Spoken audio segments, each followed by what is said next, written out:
नमस्कार दोस्तों, एक बार पुनः आपका न्यू करियर अकेडमी इस ऑनलाइन प्लेटफॉर्म पर मैं अभिषेक सुंदरात आपका फिर से अभिनंदन करता हूं। आज का जो अपना टॉपिक रहेगा वो रहेगा राजस्थान का एकीकरण। जी हाँ, राजस्थान के एकीकरण से राजस्थान की जो भी एग्जाम होते हैं उनमें सबसे ज्यादा प्रश्न पूछने की संभावना रहती है। यहाँ से लगभग बहुत ज्यादा प्रश्न पूछने की संभावना रहती है। देखिएगा, राजस्थान का एकीकरण जिस समय भारत आजाद हुआ था 1947 के समय, उस समय 1947 का एक अधिनियम बना था। उसकी धारा 8 के अनुसार राजस्थान के अंदर उस समय कुल 19 रियासतें हुआ करती थी और 3 ठिकाने थे, एक केंद्र शासित प्रदेश था। उस समय ऐसा कहा जाता है कि राजस्थान की ये रियासतें, कुछ रियासतें पाकिस्तान में मिलना चाहती थी और कुछ रियासतें भारत में मिलना चाहती थी। इस धारा 8 के अनुसार कौन कौन सी रियासत पाकिस्तान में मिलती है और कौन सी रियासत राजस्थान मिलती है, उसके लिए एक सचिवालय बनाया गया था, रियासती सचिवालय, जिसका गठन कहीं ना कहीं सरदार वल्लभ भाई पटेल जी करते हैं और उसके जो सचिव बनते हैं वो बनते हैं वीपी मेनन बनते हैं। देखते हैं क्या क्या उस समय हुआ था। देखिएगा, राजस्थान का एकीकरण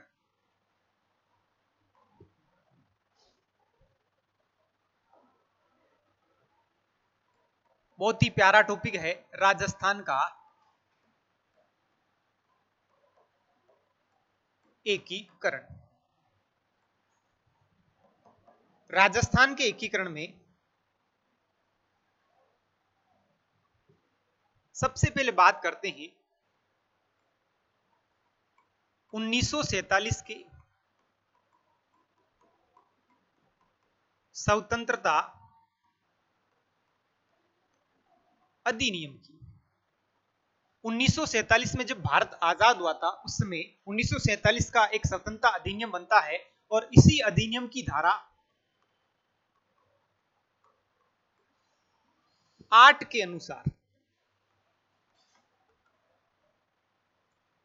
वापस से देखिएगा, 1947 की स्वतंत्रता अधिनियम के धारा 8 के अनुसार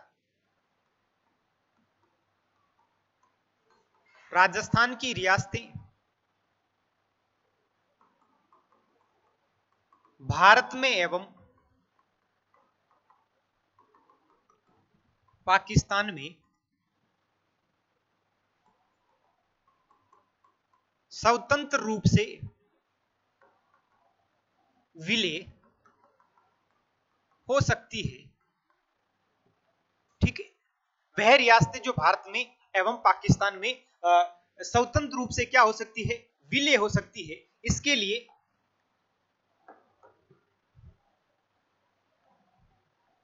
एक सचिवालय बना था, रियासती सचिवालय। मित्रों याद रखिएगा, इन रियासतों को एक करने के लिए, राजस्थान का गठन करने के लिए कहीं ना कहीं एक सचिवालय का गठन किया गया था और उस सचिवालय का नाम था रियासती सचिवालय। रियासती जो सचिवालय था,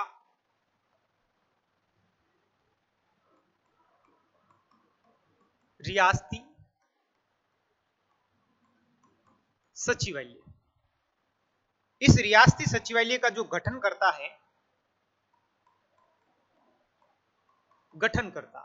वो थे सरदार वल्लभ भाई पटेल। देखिएगा, रियासती सचिवालय के जो गठनकर्ता थे वो कौन थे, सरदार वल्लभ भाई पटेल। इसका जो गठन करते हैं, गठन का समय 5 जुलाई 1947। ठीक है, गठन कौन करते हैं, सरदार वल्लभ भाई पटेल। और गठन कब करते हैं, 5 जुलाई 1947 को करते हैं। इसके सचिव बने थे वीपी मेनन। याद रखिएगा कि रियासती सचिवालय के सचिव कौन बने थे, वीपी मेनन। इन्होंने एक नियम दिया था,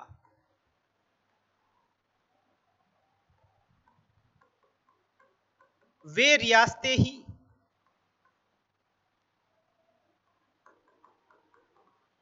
राजस्थान अर्थात भारत में विलय होगी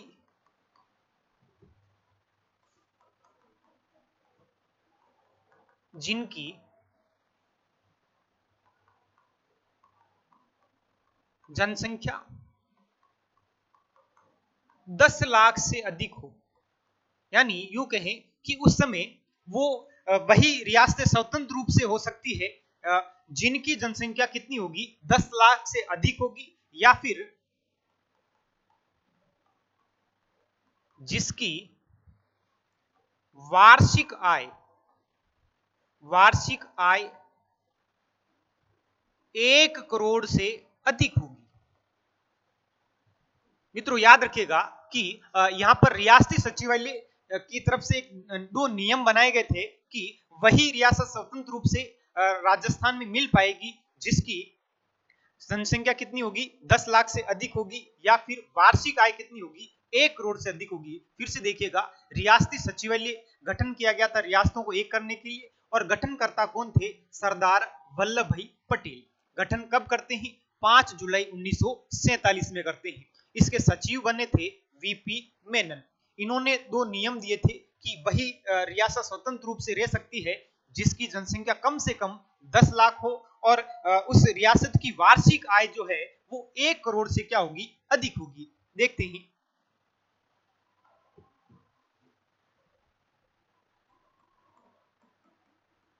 चर्चा करते हैं रियासतों की। राजस्थान में एकीकरण के समय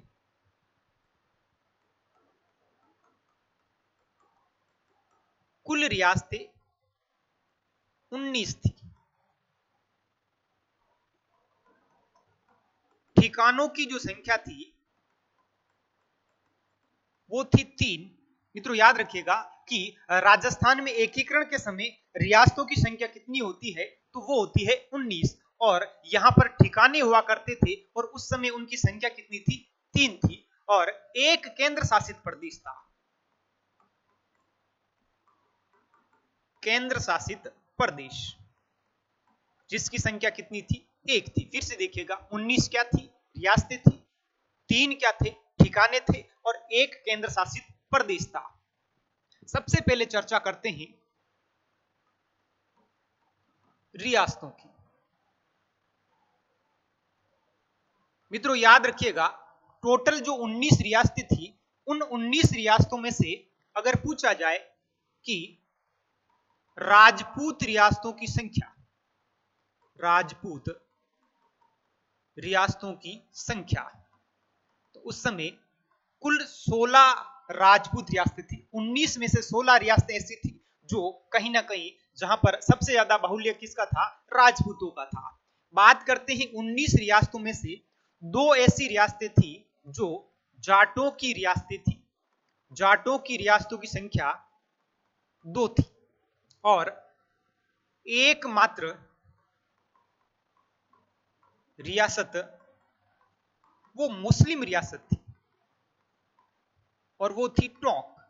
तो देखिएगा, 16 2 18 और 1 होगी 19। तो इस प्रकार से हम कह सकते हैं कि राजस्थान के अंदर उस समय कुल 19 रियासतें थी, और 19 रियासतों में से राजपूत रियासतों की संख्या थी 16, और जबकि 2 रियासतें जो थी वो जाटों की रियासतें थी, और एकमात्र एक मुस्लिम रियासत हुआ करती थी, वो थी टोंक।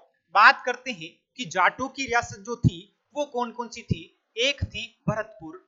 मित्रों याद रखिएगा, एक भरतपुर रियासत होती है जो जाटों की रियासत थी, और एक थी धौलपुर रियासत।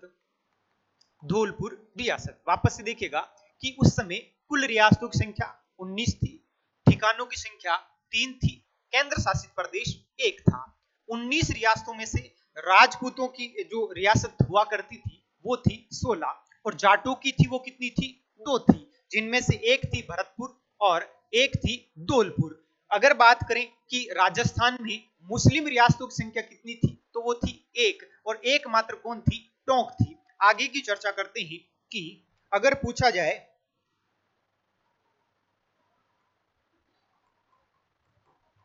राजस्थान में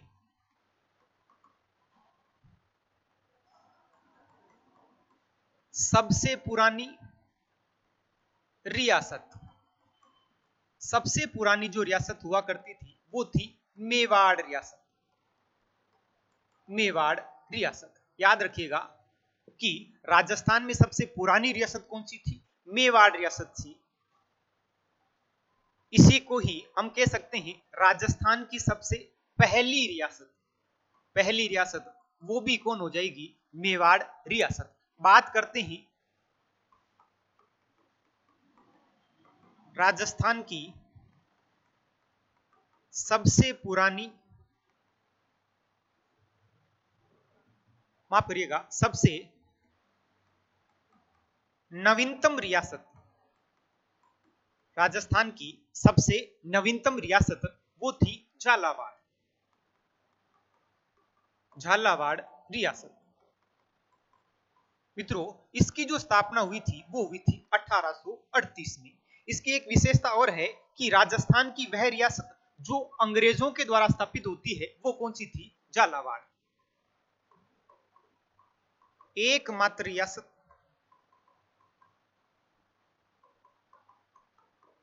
जिसका गठन अंग्रेजों के द्वारा किया गया था। फिर से देखिएगा, सबसे पुरानी अगर रियासत पूछे तो वो होगी मेवाड़, या फिर यूं पूछे कि राजस्थान की सबसे पहली रियासत कौन सी है तो वो है मेवाड़ रियासत। राजस्थान की सबसे नवीनतम रियासत का नाम है झालावाड़ रियासत और इसकी स्थापना होती है 1838। और बात करें कि ये जो रियासत है झालावाड़ रियासत वो अंग्रेजों के द्वारा स्थापित होती है। बात करते हैं क्षेत्रफल के आधार पर। क्षेत्रफल के आधार पर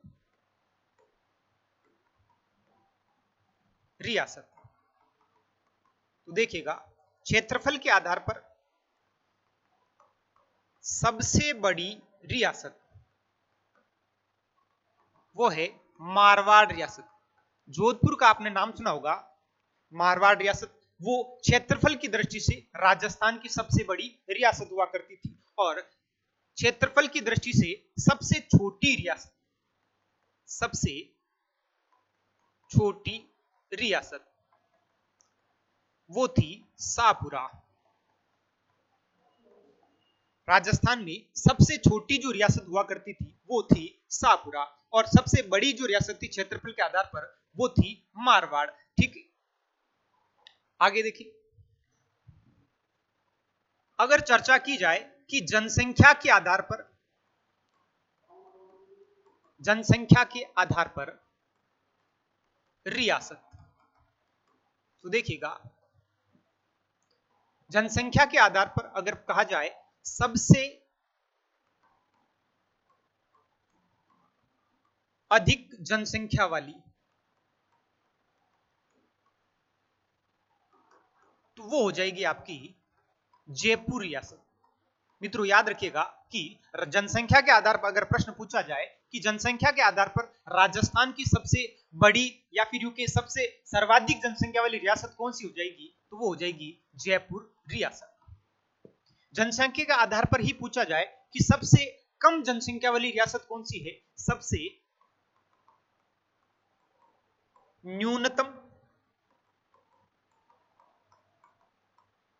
जनसंख्या वाली रियासत, जनसंख्या वाली रियासत वो हो जाएगी आपकी शाहपुरा। तो देखिएगा, तो यहां पर हमने चर्चा की है रियासतों को लेकर के। रियासतों में हमने जनसंख्या भी पढ़ी है, यहां पर क्षेत्रफल के आधार पर बताया है। और बात कर लेते हैं अब कि रियासतों में विलय पत्र को लेकर,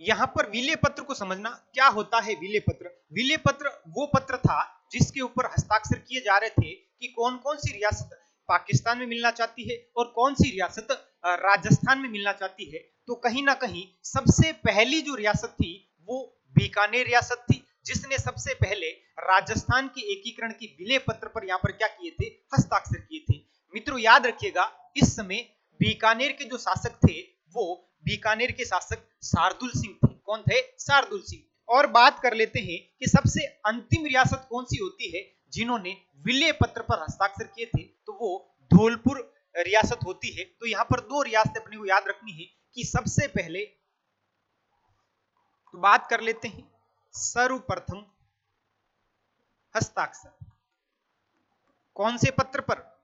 विले पत्र पर सर्वप्रथम हस्ताक्षर बीकानेर रियासत ने किए थे। मित्रों याद रखिएगा समय था 7 अगस्त 1947। मित्रों याद रखना कि सबसे पहले हस्ताक्षर किसने किए थे? बीकानेर रियासत ने किए थे। कब किए थे? तो वो किए थे 7 अगस्त 1947। इस विले पत्र पर हस्ताक्षर करने वाले शासक कौन थे बीकानेर के? तो वो थे शार्दुल सिंह। शार्दुल सिंह बीकानेर के राठौड़ शासक। ठीक है, बात करते हैं कि इस रियासतों में विले पत्र पर सबसे अंतिम में हस्ताक्षर करने वाले कौन थे? सबसे अंत में, सबसे अंत में हस्ताक्षर वो किए थे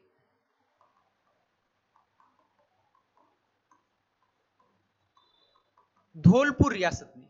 तो याद रखिएगा कि सबसे अंत में हस्ताक्षर करने वाले कौन थे? तो वो कौन थे? धौलपुर रियासत की थी। और धौलपुर रियासत के यहाँ के जो शासक थे वो थे उदयभान सिंह।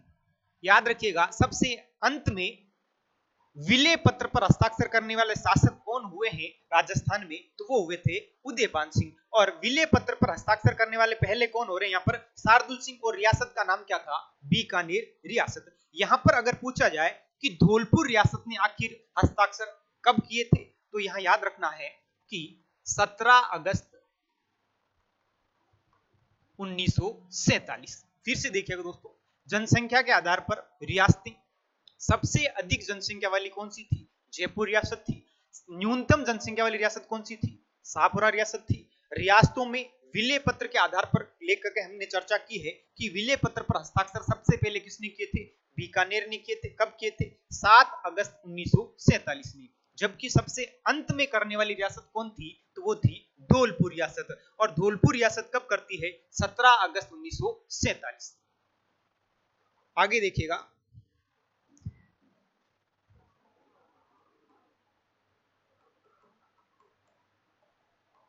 रियासतों को लेकर के ही और बात करें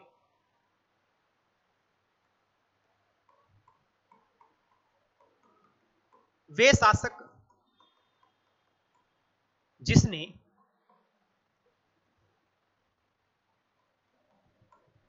विले पत्र पर हस्ताक्षर करते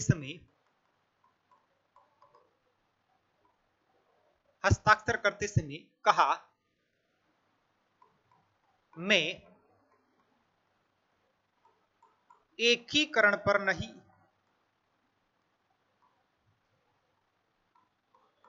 मैं मेरे डेथ वारंट पर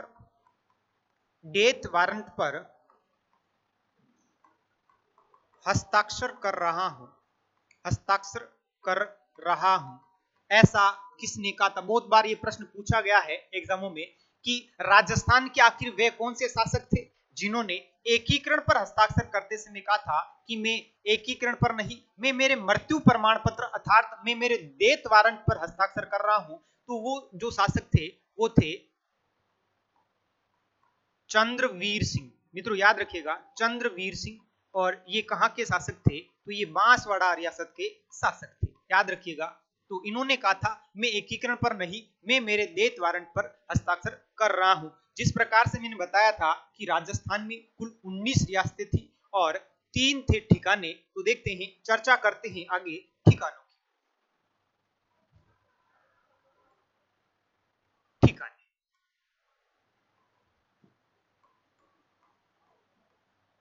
इनकी संख्या कितनी थी? 3। देखिएगा,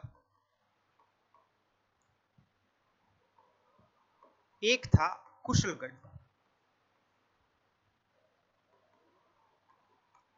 एक था लावा और एक था नीमराणा। देखिएगा मित्रों, राजस्थान के अंदर उस समय ठिकानों की संख्या कितनी थी? 3 थी। एक था कुशलगढ़, एक लावा था और एक नीमराणा था। कुशलगढ़ जो है वो बांसवाड़ा रियासत का हिस्सा था, जबकि लावा जयपुर रियासत का हिस्सा था और टोंक के अंदर आता है। कहां आता है? टोंक में। नीमराणा किसका हिस्सा था? तो ये अलवर रियासत का हिस्सा था। तो देखिए कुशलगढ़ कहां पर था?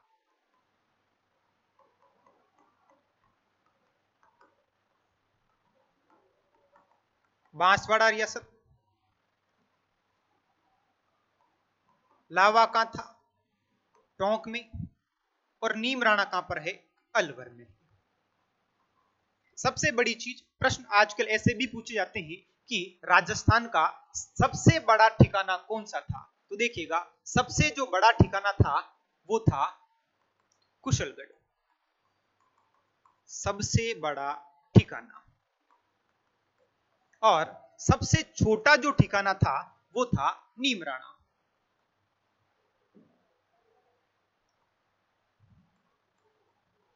सबसे छोटा ठिकाना।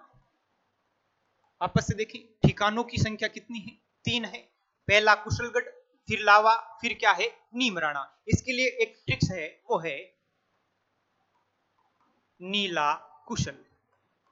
नीला कुशल याद रखिएगा। नी से हो गया नीमराणा, ला से हो गया लावा और कुशल से हो गया कुशलगढ़। तो ये 3 क्या थे? ठिकाने थे। हमने एक केंद्र शासित प्रदेश की भी चर्चा की थी कि राजस्थान में उस समय एक केंद्र शासित प्रदेश था। देखिएगा एक क्या था? केंद्र शासित प्रदेश। केंद्र शासित प्रदेश। केंद्र शासित प्रदेश की जो संख्या है वो थी 1। संख्या है 1। देखिएगा इसका नाम था अजमेर मेरवाड़ा। अजमेर मेरवाड़ा जो क्या हुआ करता था? केंद्र शासित प्रदेश हुआ करता था। यहां के एकमात्र मुख्यमंत्री वो थे हरिभाऊ उपाध्याय। मित्रों याद रखिएगा हरिभाऊ उपाध्याय कहां के मुख्यमंत्री थे? तो इस केंद्र शासित प्रदेश के, राजस्थान के नहीं थे, इस केंद्र शासित प्रदेश के क्या थे? मुख्यमंत्री थे। और केंद्र शासित प्रदेश का नाम क्या था? अजमेर मेरवाड़ा। ठीक है, बढ़ते हैं आगे। अब चर्चा हम करने वाले हैं राजस्थान के एकीकरण की। तो देखिएगा राजस्थान का एकीकरण। राजस्थान का जो एकीकरण है, कहीं ना कहीं अब राजस्थान में सारी रियासतें एक होकर के पूरा राजस्थान का निर्माण होगा। किस प्रकार से ये पूरा राजस्थान एक होता है वो चर्चा हम ये 7 चरणों में करने वाले हैं। तो देखिएगा राजस्थान का जो एकीकरण है वो प्रारंभ कब हुआ, समाप्त कब हुआ और कुल समय कितना लगा, कितने चरणों में हुआ था। ये 4 चीजें आपको जरूर याद रखनी है कि राजस्थान में जो एकीकरण हुआ वो कब प्रारंभ होता है, कब समाप्त होता है, कितना समय लगा था और कितने चरणों में हुआ था। तो देखिएगा प्रारंभ होता है 18 मार्च 1948 में। समाप्त कब होता है? 1 नवंबर 1956 में। कितना समय लगा था? तो मित्रों याद रखिएगा 8 वर्ष 7 माह 14 दिन। वापस से देखें कितना समय लगा था? 8 वर्ष 7 माह 14 दिन लगे थे। और कितने चरणों में होता है? तो ये 7 चरणों में होता है। मित्रों अगली जो चरणों की जो चर्चा है हम अगले वीडियो में करने वाले हैं। तब तक के लिए ध्यान रखिएगा। कमेंट्स में बताइएगा कि ये आपको समझ में आ रहा है, तो आप जरूर कमेंट्स में लिखिएगा। तब तक के लिए धन्यवाद।